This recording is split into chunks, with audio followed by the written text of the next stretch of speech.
Now, let me tell you the story of Ahalya. We'll start with that. Everybody knows Ahalya was a Pathar, right? And she didn't know. She was being cheated. Let me tell you the story as it comes in Valmiki Ramayana. So Valmiki Ramayana में कैसे होता है? Shri Ram is taken by Vishwamitra ji, Shri Ram and Lakshman, to Siddhashram to protect the yagna and all that, we know. Then from there they are going to Mithila for वहाँ पे Janak is going to conduct some yagna for the Shiva Dhanush and all that. So the two kids, the Shishyas of Vishwamitra ji, वो सब मिथिला जा रहे हैं. तो मिथिला के बाहर they see a very desolate, isolated ashram. It's a nice ashram but very isolated. So Shri Ram wants to know कि ये किसका आश्रम है. Vishwamitra ji says, this is the ashram, now see the words used. This is the ashram of the Deva Rupini Ahalya. She has been doing tapasya here. So they want to know who is Ahalya. So Vishwamitra ji then tells them the entire story. Gautam, Rishi Gautam and Ahalya, they are a couple, they have children, all that, happy couple. Okay, Ahalya is extremely good looking. So we are told that Indra gets attracted to Ahalya. Okay, so one day when Gautam Rishi is not around, Indra comes. He is dressed as a Muni. Muni Vesha, he comes as a Muni. Ahalya knows that this is Indra. Sahastraksham Vignaya Mati Chakara Durvedhe Devaraja Kautuhalat. She knows this is Indra. But what happens? Such a powerful man desires me. Mati Chakara Durvedhe. There is a lapse of judgment on her part. Why? She gets excited. Such a powerful man, he desires me. Just imagine, if somebody comes and tells you, Deepika Padukone likes you. Sara fidelity, loyalty, jayega na kachre mein.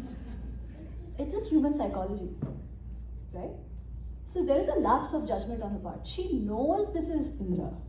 She gets excited knowing that somebody like Devaraja, such a powerful man, has desired her. And she consents to have a relationship. She consents to have a relationship, knowing fully well that she is not being loyal to her husband. Gautam Rishi comes, he gets to know what is going on. Acha, uske pehle, Ahalya tells Indra, now you go, Shigram Gacha, go away fast and protect me and yourself from Gautam. In that time, Gautam Rishi comes. He sees what has happened. You know what he does? Sabse pehle? He punishes Indra. He says, you tried to deceive my wife. You tried to lure my wife. You will become a napunsaka. That is what he's told. Okay, and then there is this thing that his balls fall off and stuff, and the new balls have to be given, whatever. He's first punished. And to Ahalya, he says, you stay here and do tapasya, do prashchit, nirahara, vata bhaksha, doing upvasa, you stay here and do tapasya. Finally, when Ram comes, your tapasya would have ended and I will come back. Okay, then Vishwamitra says, come in. This is that Deva Rupini Yashasvini Ahalya. Come and see her.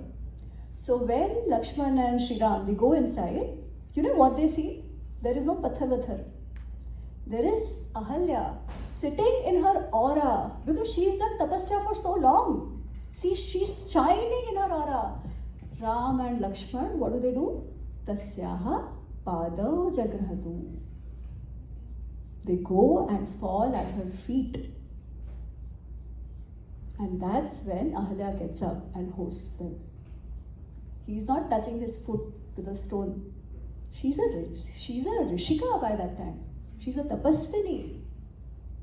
She has achieved that status. And Ram and Lakshman touch her feet and get her blessings.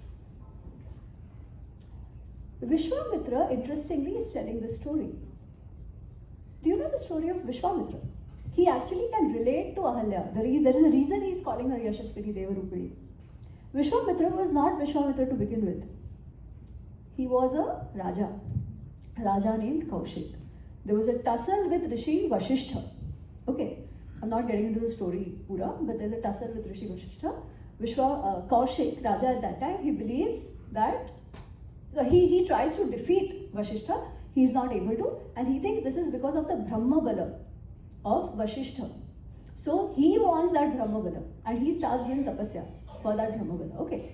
So as he is doing tapasya, he is reaching various stages of siddhi. Okay. But at every stage, he falls. First time, it is because of some matsarya bhav. There is anyways, detail में जाऊँगी तो पास लंबा हो जाएगा. But there are different places. Once he falls because of his jealousy. He's trying to show himself to be better than Vasishtha. Okay.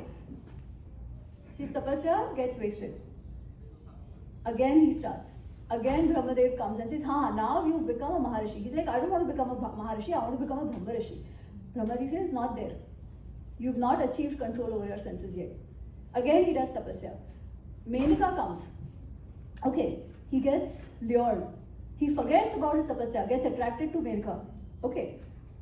After a few years, he realizes, "Arey, kya ho gaya? All my tapasya has gone for a toss." So he tells Menaka to go away.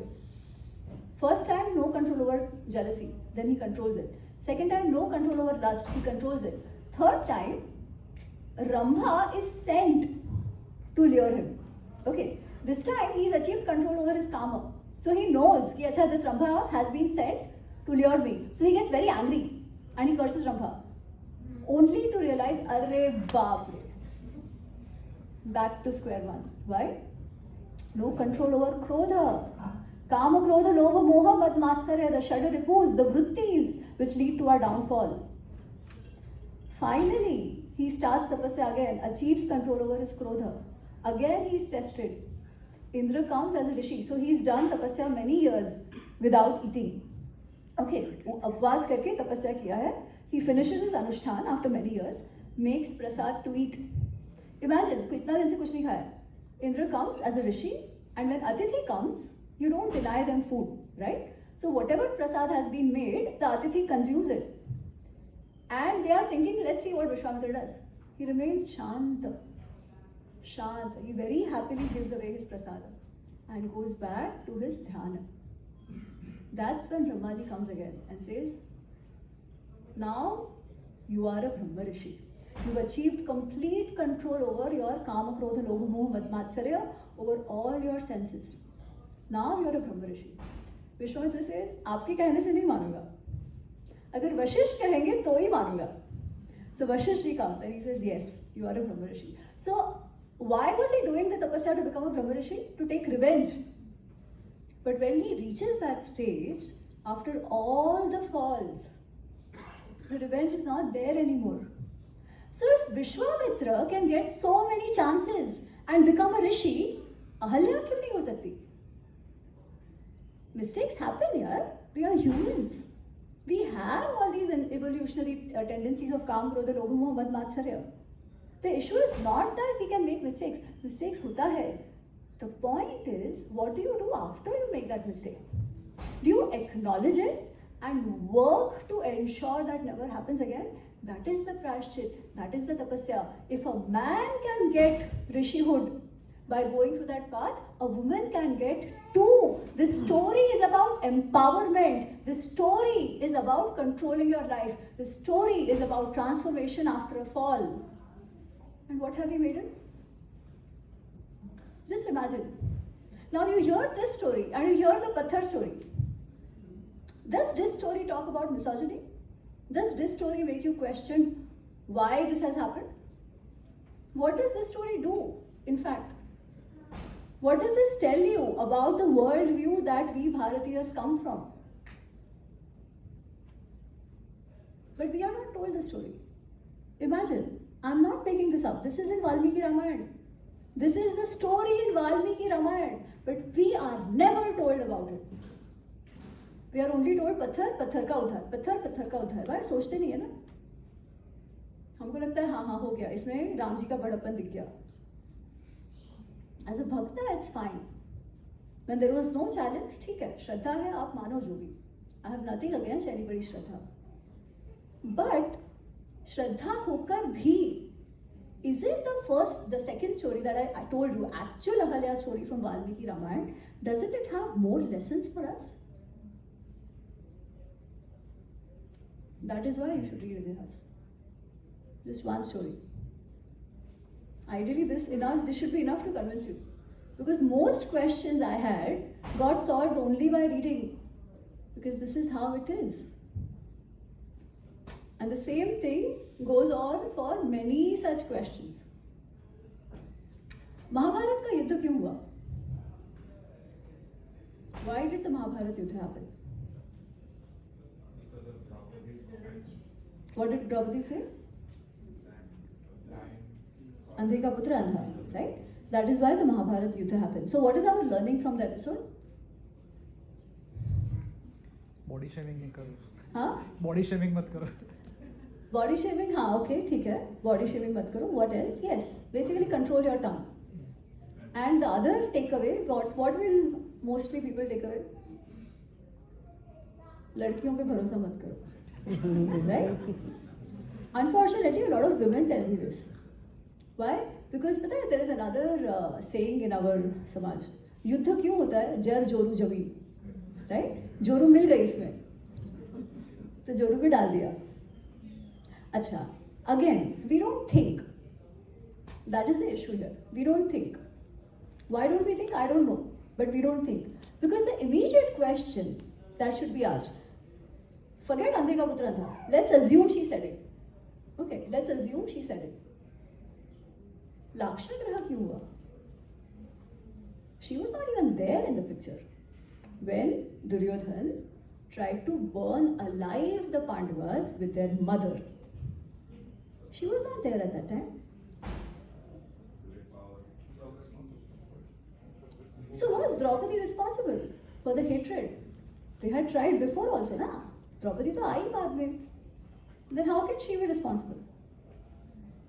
And she's actually not at all responsible because there is nothing like Andhe ka putra andha in Mahabharata. It is just the masala. There is no Andhe ka putra andha in Mahabharata, nor does Draupadi say it, nor does anyone else say it. They say Bhim or somebody laughed. Arey, apan bhi girenge. If I fall down, all of you will also laugh, right? So am I allowed to go and bomb you? Right? Yeah, this is what PR Chopra told us. So again, I do, in my talks, I do a lot of debunking of VR Chopra Mahabharata. But you know what? I'm also extremely grateful to him. I'm extremely grateful to him. Why? Popularized. Exactly. And you know what? There's another thing. So when I wrote Mahabharata and Ramayana, I was not aware of this, but there is such a widespread belief about Mahabharata. कितनों के घर पे महाभारत है? अरे वाह, very nice. Because I'm usually asked, ma'am, you say talk about Mahabharata, read Mahabharata, but Mahabharat को तो घर पे नहीं रखना चाहिए. महाभारत घर पे रखोगे तो क्या हो जाएगा? महाभारत. अच्छा, आप सोचो. Mahabharata is called the Dharma Shastra. Okay, Mahabharata is called the Pancham Ved. In the Adi Parva of Mahabharata, we are told the Falashruti of Mahabharata, of studying Mahabharata. And we are told that the one who wants to be successful, who wants to live a dharmic life, who wants to have children to be successful, yashasvi, dharmic and all that, they should all do Parayana of Mahabharata. That is what we are told. But what did we do? We smart Indians, Hindus, we made Mahabharata gali. Mahabharat घर पे रखो तो महाभारत हो जाएगा. Klesh is equal to Mahabharata. Right? This is what we did. And then what do? We have not studied our shastras because of Britishers, because of Mughals. देखो उनको तो blame कर दो अपने को छोड़ के. Did the Britishers come and tell us? अरे महाभारत घर पे रखोगे तो महाभारत हो जाएगा. Because of which we stopped studying our shastras. And we relied on everybody else to tell us our shastras, to tell us whether it is itihas or mythology, to tell us whether we are a misogynist samaj or not. Right? And they are telling us. They are telling our children. We have no answers for our children. Because when they ask, what do? अपने को तो मालूम नहीं है ना. We say all these घसी pity known stories only. And then again we go and blame Britishers and be happy about it. Tweet कर दिया, अरे Britishers ने ऐसे किया. Cultural appropriation, फलाना ढिकाना. What are we doing?